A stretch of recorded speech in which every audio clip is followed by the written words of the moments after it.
morning, everyone. I'm your teacher for today, Teacher Shelly, for our 37th week, day 2. And welcome, students, for our Maritime English lesson. So we will have our oil spill drill for today's lesson. And from our previous weeks, we discussed about different kinds of drills, right? We had man overboard drill, we had fire drill on board, we had enclosed space drill, and the abandoned ship drill. And for today, we will have our oil spill drill. So, let's begin with our lesson for today. Alright? So, maritime oil spill drill. Preparedness in action. So, meaning our comprehensive overview of oil spill drill is that what it is all about. Okay? Now, when we say maritime oil spill drill, this is how well and how much of the spilled oil they can or you can successfully pick up or remove that oil from the water or from the shore. Alright? Compared to the total amount of oil that was spilled out. Okay. So, our overview here, why we do oil spill drill is because we have to test the crew, to train and improve the readiness of how well you respond and how you use the different equipments. Okay? So, that is our comprehensive overview. Okay?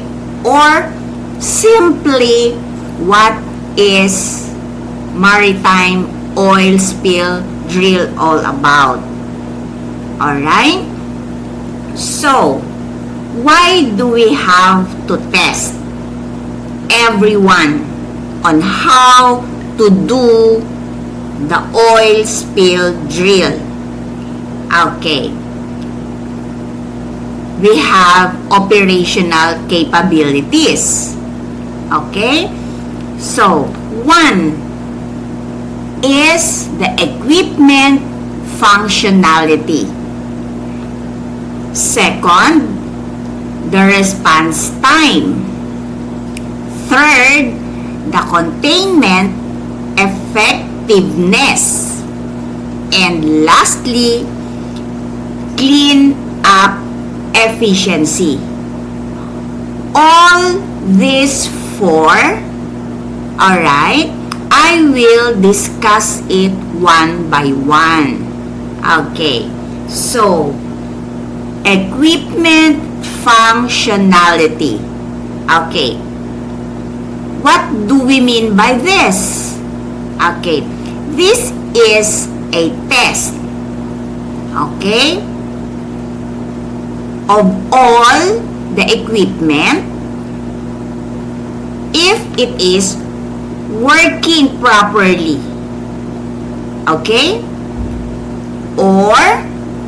And if it is ready to use. Okay? That is what equipment functionality means. Okay? we will test, alright? First, the equipments. If it is in proper order or if it functions properly. Okay? So that it's going to be ready for use. Okay?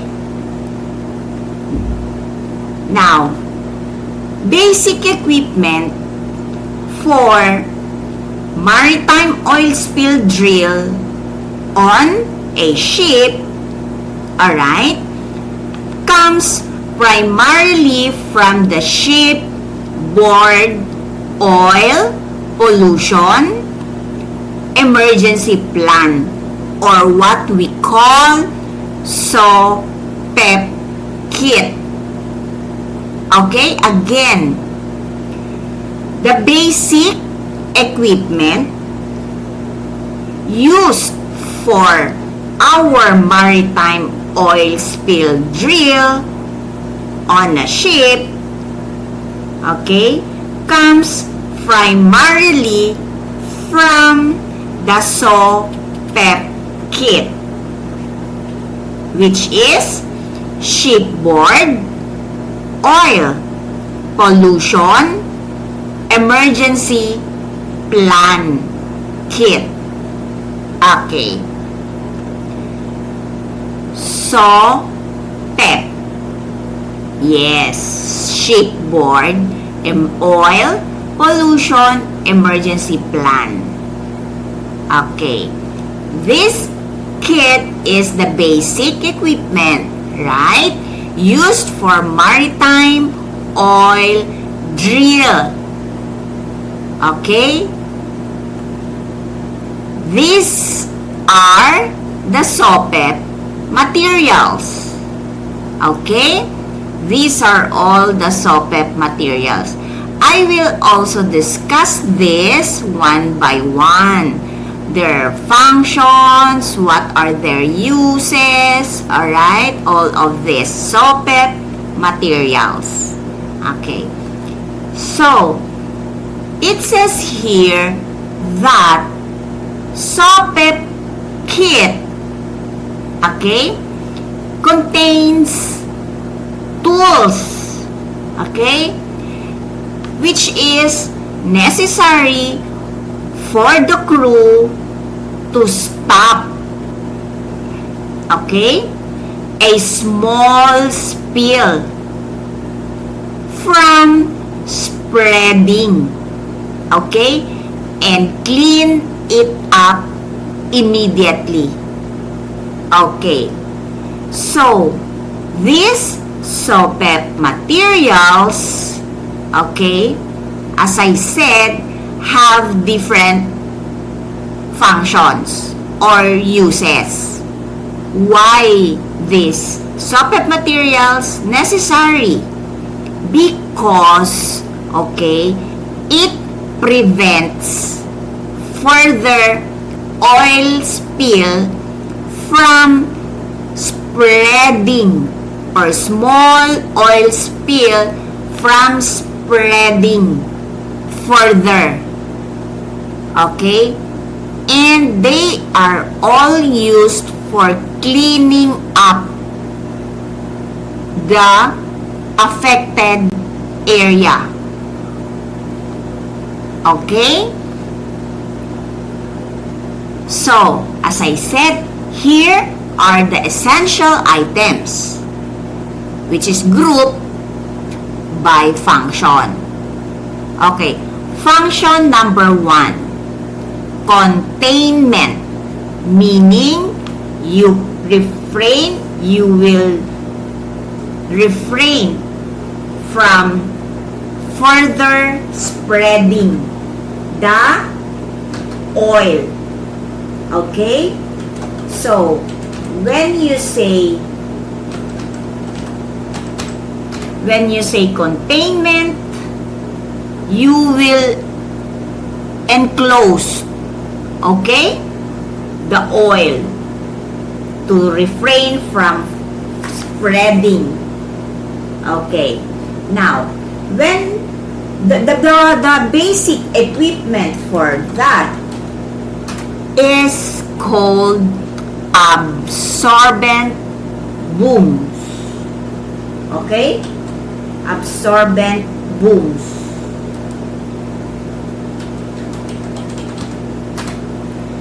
Or sacs.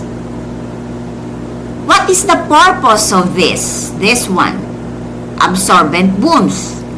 It says here that it is used as floating barriers to surround, okay, and contain the oil on the water or deck. Alright? That is the purpose of absorbent booms. Okay, so this is an example, or this is the absorbent booms or sacs. Again, the function of this is containment. Okay, you keep the oil from from spreading, okay? And absorbent booms or sacs used as floating barriers. Okay, next. The function next is clean up. What is used in cleaning up? The absorbent pads and rolls. This one is the absorbent pads. Okay? This is like sponge. Okay? A sponge. This is like a sponge. Okay. Now this one is soak. Okay? Is soak up, okay, the oil from the surfaces. Okay, look at the picture. Look at the image. The crew is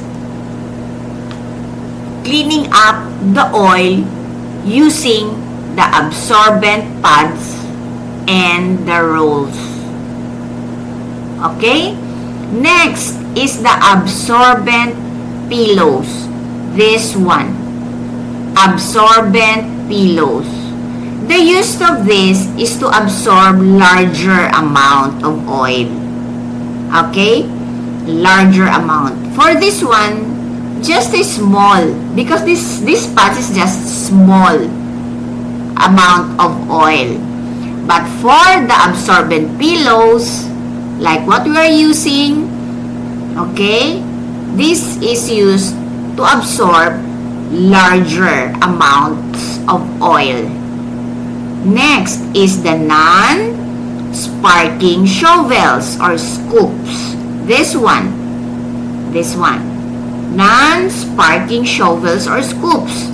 So meaning, this should be made of plastic or high-grade material for as long as it won't spark. That's why it's called non-sparking shovels. Now this one is used to collect, the shovels is used to collect contaminated materials like the oil, okay? Now, this one is used to collect contaminated materials safely without creating spark because this one is made of a high-grade plastic, okay? So, plastic materials are non-sparking, alright? So, the materials for cleaning up are absorbent pads and rolls, absorbent pillows for larger amounts of oil, and the non-sparking shovels and scoops used to collect contaminated materials. Alright, for as long as it won't create spark. Alright, third function is the storage or disposal. Where are you going to put the contaminated materials or the oil? Of course, you will put it in the storage or disposal. Okay, what is the basic or what is the basic material used? Alright, the contaminated waste bags or drums. Okay? Now, these contaminated waste bags and drums, okay, this should be a leak-proof. Okay? It should be leak-proof containers. Of course, because you are going to dispose contaminated waste, alright, it should be leak-proof. Okay? Now, this one is what I meant by contaminated materials, wherein we put it here in a bags or drums. Alright? Now, the fourth function is safety. Alright. Safety. What is the basic equipment used here? Of course, we all know the personal protective equipment or the PPEs. PPE. Of course, you have to protect yourself also because everyone is dealing with an oil spill and some are contaminated. So you have to protect yourself by using PPE. Alright. This PPE or personal protective equipment should be oil resistant.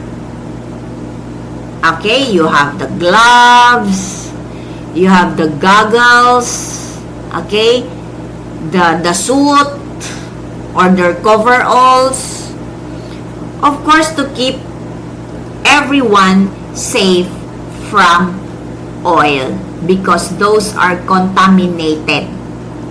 Alright, here. This is the contaminated bag,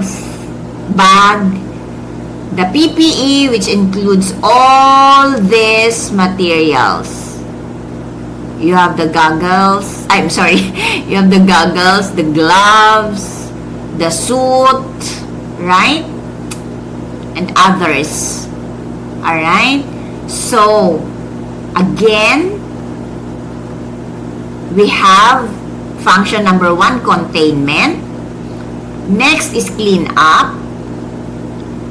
Third is storage or disposal. And we have fourth is safety.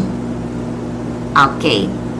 All those basic materials are all essential. Alright, important during oil spill drill. Alright. The second one, the response time. Okay. Response time. Here, we will or you will assess, alright, how quick you do the drill, the maritime oil spill drill, how quick you mobilize or move or mobilize, how quick you contain and clean up the oil, because that is very important. Of course, to refrain from spreading damage, further damage to the earth surface, especially the water. Alright? Now, third is the containment effectiveness. Okay. Here is how you are going to use or how you are going to deploy the equipment. Of course, to contain the simulated spill under various weather and sea conditions. Like for example, the weather is bad. We have a bad weather. It's raining hard. The swell is really not good. What will you do? What are you going to do? Alright? That is what containment effectiveness means. How are you going to enclose or contain or how you are going to prevent the oil from further spreading during bad weather conditions. Okay? And fourth is how fast you are going to remove the oil spill from the water. How fast? Alright? How fast? Next. So, why we carry out drill? Okay, why we carry out? Okay, our objective, main objective here, why are we going to do or why we do maritime oil spill drill? Okay, our goal or goals are very simple. Okay, our goals here are very simple. One is to test the plan to see if your plan works. Okay? You have to do that. What if, for example, you do not perform oil spill drill and it happens? Okay? So, how are you going to perform it? Okay? And basically, you don't have plan for that. Okay. That's the reason why you have to test. Next is to train. Train the team. Okay?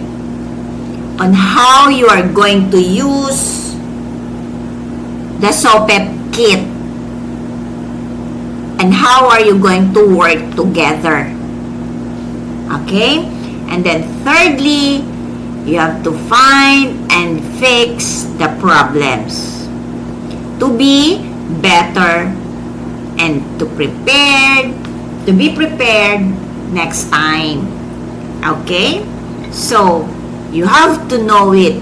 You have to learn. You have to study how to do the oil spill drill. Next. Yes, this one. Imagine, this is the oil, right? So how can this bird, okay, do the flying? Alright? Look at the fish. And them. And this one. So all of this are the effects of oil spill. That's why you have to learn how to do this, how to clean up, how fast you clean up, how you are going to contain this one to prevent from further spreading, okay, to save the nature. Okay, yes. Why do we practice? Okay. So, as I said, to protect our oceans and wildlife, and to keep our communities safe, because all these are contaminated materials, waste products, and some are hazardous, not safe for our health. Look at the fish. Okay? So, by doing or by simply have the knowledge about oil spill, how to what you call this, prevent, how to remove the oil from the water, is already a big help if you have the knowledge to protect our oceans, wildlife, and to keep our communities safe. Okay? So, look at them. Look at the fish or the whale or what, I don't know what this is called. Okay? So, oil spill drill during bunkering incident. This is an example. This is a scenario number 1 during bunkering incident. Okay, scenario number 1. While taking on a fuel, the bunkering hose broke. Okay. So oil spilled onto the ship's deck and into the sea. Yes, the bunkering barge. Alright. What if the bunkering hose broke? So, the oil spilled out. Okay? The oil spilled out onto the ship's deck and possible onto the water. So, how are you going to contain the fuel? By using the boom, right? Absorbent boom. Right away. Okay? To prevent or from further spreading into the water. Okay, next. Yes. This one. Oil. For shipwrecked. Next. What are you going to do? Okay? What are you going to do for that? Alright. First, you have to stop the spill. Okay. You have to stop the pumps right away. Right away. And then, you patch the broken hose. Of course. And then, you sound the alarm for oil pollution alert. Of course, to alert all the crew. That is the basic immediate action you are going to do. Okay? During scenario number 1, there is a fuel or oil spill onto the ship's deck and into the water. Alright? If the bunkering hose broke. So these are the steps. Again, how you're going to stop the spill, oil spill?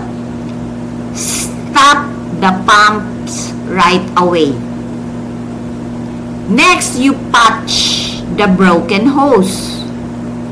And thirdly, you sound the alarm for oil pollution to alert all crew. Alright. Yes. If this happens, right, stop the pumps, okay, patch the broken hose, okay, and then you sound the alarm right away. Oil pollution alarm to inform the crew. Alright. So, here, with regards to our team's response, okay, the crew goes to assigned stations right away. Okay? Because your priority or everyone's priority is to contain the oil. Alright? And most probably, there will be fire will create. So, you will prevent that. And whatever you're doing, you have to stop all the operations. You have to help. Okay? You go to your assigned stations right away. Once the sound alarm of oil pollution is alerted. Okay? Go to your assigned stations right away. Okay. To prevent, or your priority is to contain the oil. Yes, this one. They are preparing for the suit, for their suit. Okay. So, the on-water response. Okay. Contain and clean. Yeah. So, you use the booms to surround the oil on the water. As discussed, as mentioned earlier, you use absorbents and skimmers to remove the oil. That is on the water situation already. Okay? Use the booms to surround the oil, and then you use the absorbents and skimmers to remove the oil. Alright. Yes, this one is the absorbent booms. Alright, this one. To contain the oil in this area. Okay? Or to prevent from spreading the oil. Alright? Because this is not good for our for our fish, for our health, for the ocean, of course, the wildlife. Okay? Absorbent booms. Okay. Now, yes, what is our role if that happens? Okay. Communication is or has a big part here.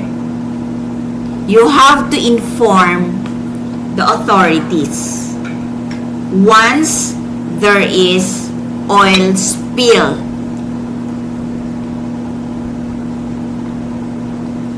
The captain or the master reports the spill immediately. To whom? To port officials and to other relevant organizations. So, they can help also how to contain the oil spill. Right? So, communication is the key, is important. Once there's an oil spill, what are you going to do? You inform the authorities. Who is that you? The captain or the master. Reports to officials, port officials right away. And to other relevant organizations. Here,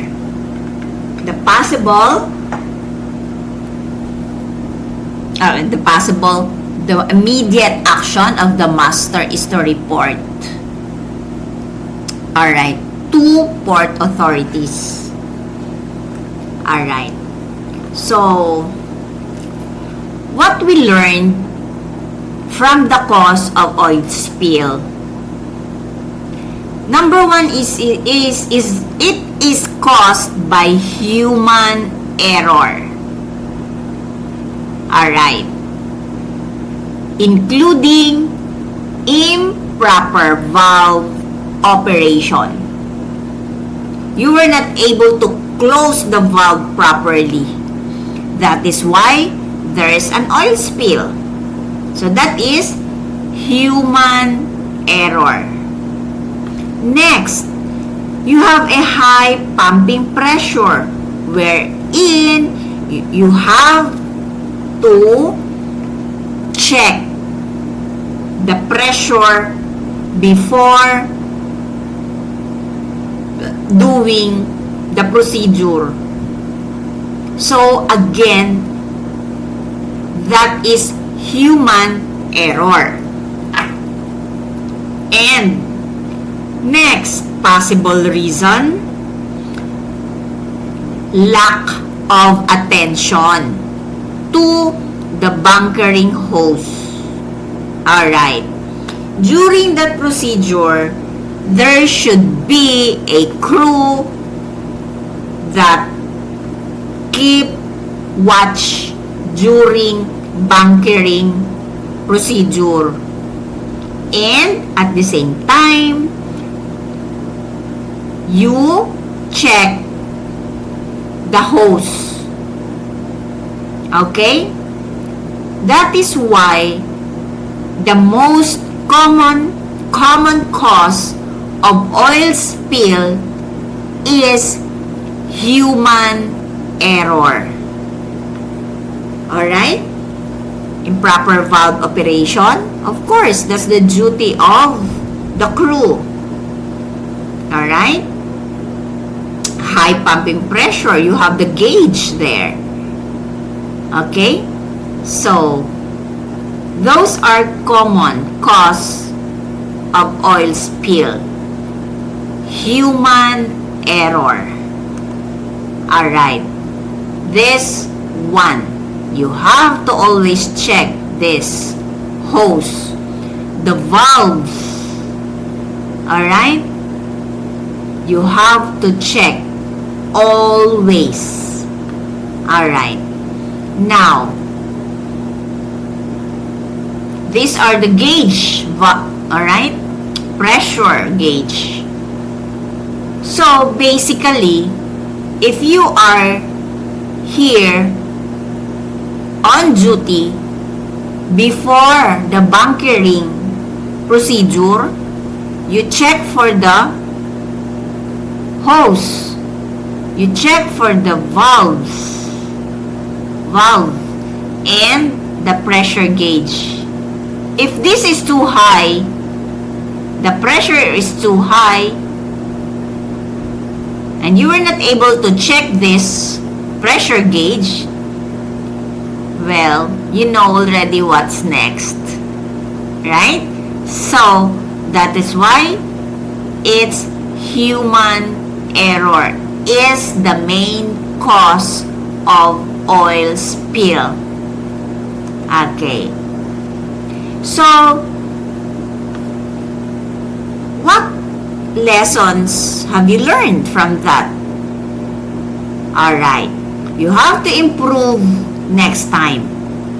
Okay. That is our main objective why we do oil spill drill. You have to be better in training during bunkering procedures. Okay? You must pay closer attention during operations. And regular equipment checks are important or crucial. Okay? So, in order for further damage during oil spill, you need better training during bunkering procedure. You must pay attention during the operations. Refrain from holding your cell phones. Alright? And, of course, that is part of your duty to regularly check the equipment, the valve, the hose, and everything before bunkering. Okay. So, next. Yes, you conduct safety briefing. Always. This should be, if possible, every week.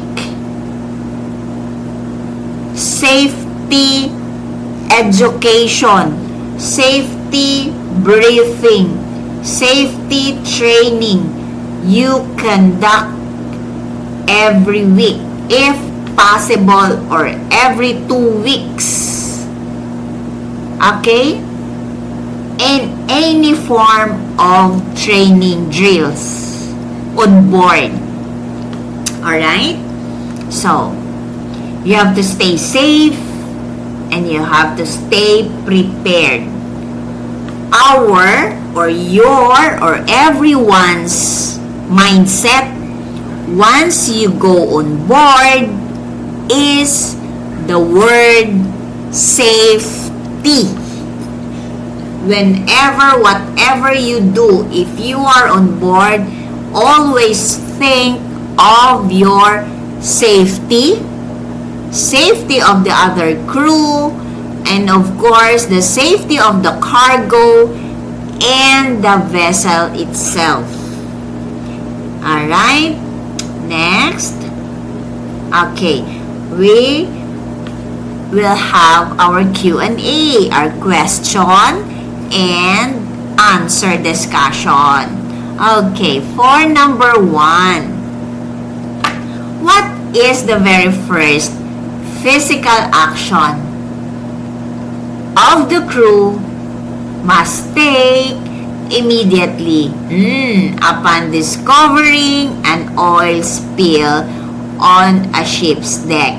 Alright, so what are you going to do during or once you discovered something or once you discovered oil spill on a ship's deck?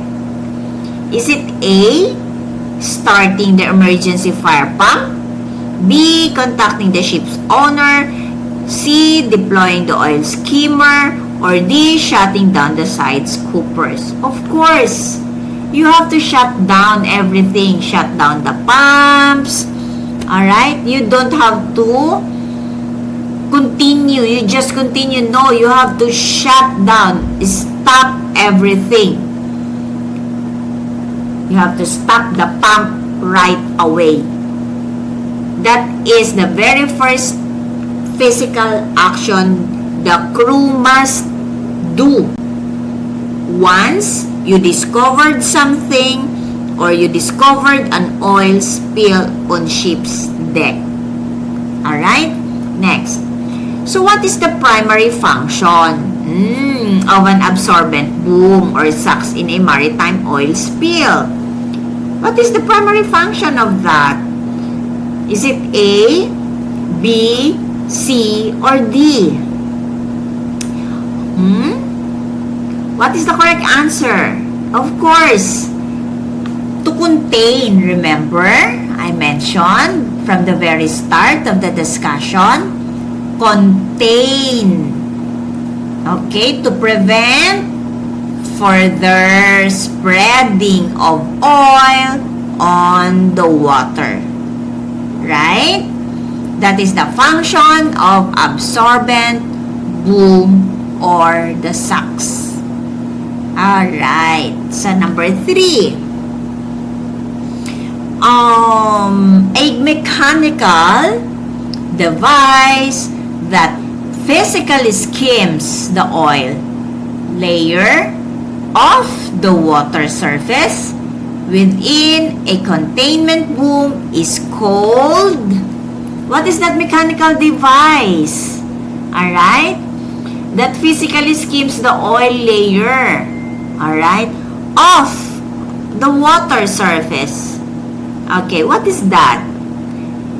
It's the oil skimmer, right? That is the mechanical device. Alright. So next, number 4, which absorbent material is designed to soak up oil in small, confined areas like bilges or around machinery. Just a small area. What is that absorbent material called? Remember, I mentioned that earlier, So, what is that material? For only a small oil, alright?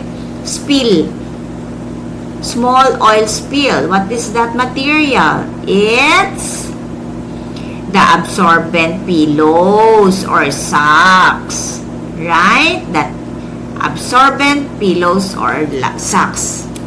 Okay. Next. For number 5. Okay. Number 5 is why must non-sparking shovels and scoops be used when handling spilled oil, contaminated materials. So, what is that non-sparking shovels? Letter B. To prevent, why do we use non-sparking shovels and scoops? I mentioned that earlier. It's to prevent the ignition of flammable oil vapors by friction or impact. Because the main danger for the steel tools, it can create, alright? It can create a spark that ignites, highly flammable oil vapors. Alright, so the non-sparking shovels or scoops are essential for safety. Okay? Why we use non-sparking shovels and scoops? To prevent ignition of flammable oil vapors. Okay? For number 6. Okay. Here, alright, after oil spill cleanup, the recovered oily material is placed into what for temporary storage and proper disposal. So, what is that material? Where are you going to put the contaminated oil? It's letter C. Contaminated waste bags or drums, right? Because these bags or drums are designed, okay, are designed to safely seal or close or seal or store, okay, the contaminated materials, the hazardous materials until it can be disposed of in accordance with the regulations. All right. So after cleaning up, you put the contaminated materials to the waste bags or drums. All right. So next. So what is the main goal of conducting a regular oil spill drill in a maritime setting? So what is the main goal of that? Why do you or why everyone will conduct an oil spill drill? Alright, of course, to test the crew's preparedness and the effectiveness of the response equipment. Okay? That is the main goal here. Why do we conduct a regular oil spill drill? Okay? That's the big reason. So, drills are, of course, crucial. Okay? It's crucial for of course, for validating the ship's oil pollution emergency plan and making sure that the crew can execute procedures correctly, quickly, and efficiently. Okay? That's our main goal. Why you conduct or why we conduct oil spill drill. Alright, so for number 8, in simple terms, what does cleanup efficiency measure during an oil spill response? Okay. What does cleanup efficiency measure? Yes. So, cleanup efficiency measures the amount of spilled oil successfully removed compared to the total amount spilled. Yes. So, cleanup efficiency is that the percentage, alright, the percentage of or shall we say the ratio, okay, that quantifies how much the pollutant, okay, the pollutant was actually, okay, removed from the environment by response efforts. Okay? So, that's what cleanup efficiency means.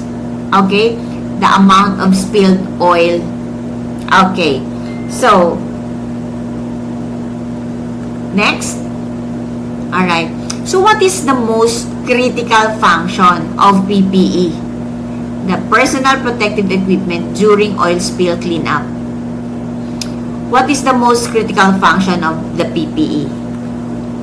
Of course, to protect the health of the responders from toxic fumes. Alright?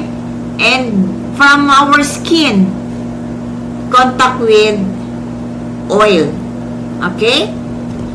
So that is the main function or the critical function of the PPE. Okay? To protect ourselves from toxic fumes and skin. Alright? So, because oil and its vapors are basically hazardous.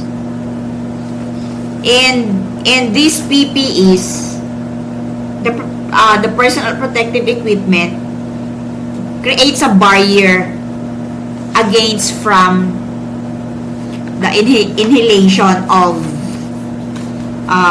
the hazardous fumes of oil, right? And next,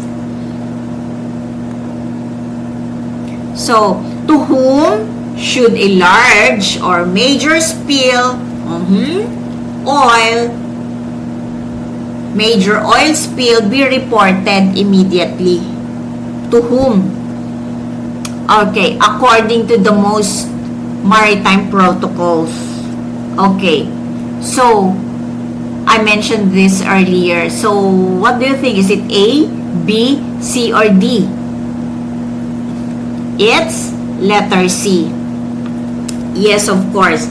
You have to report, or the master or the captain should report to the relevant national authority.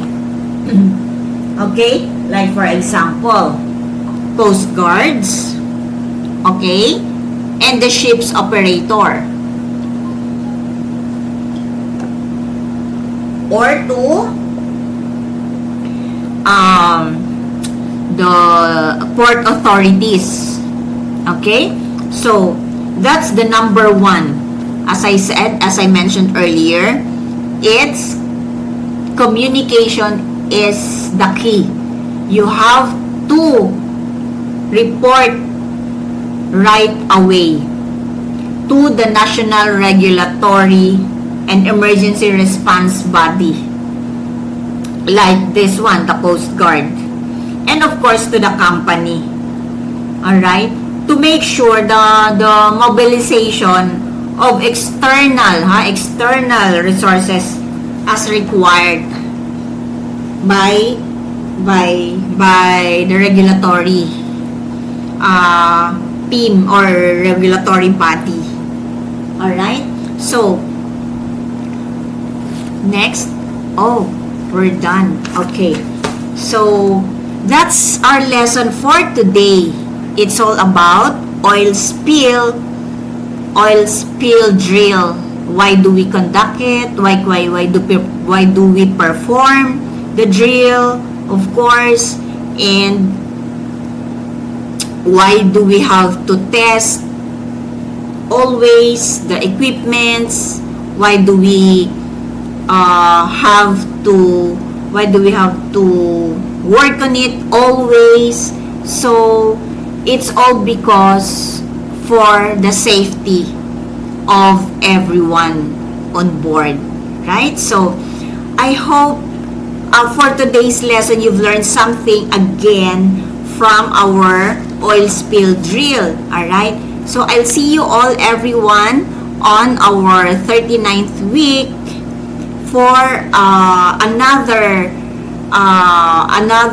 topic all about the other types of drills on board. All right, so I'll see you all then by a week after. So just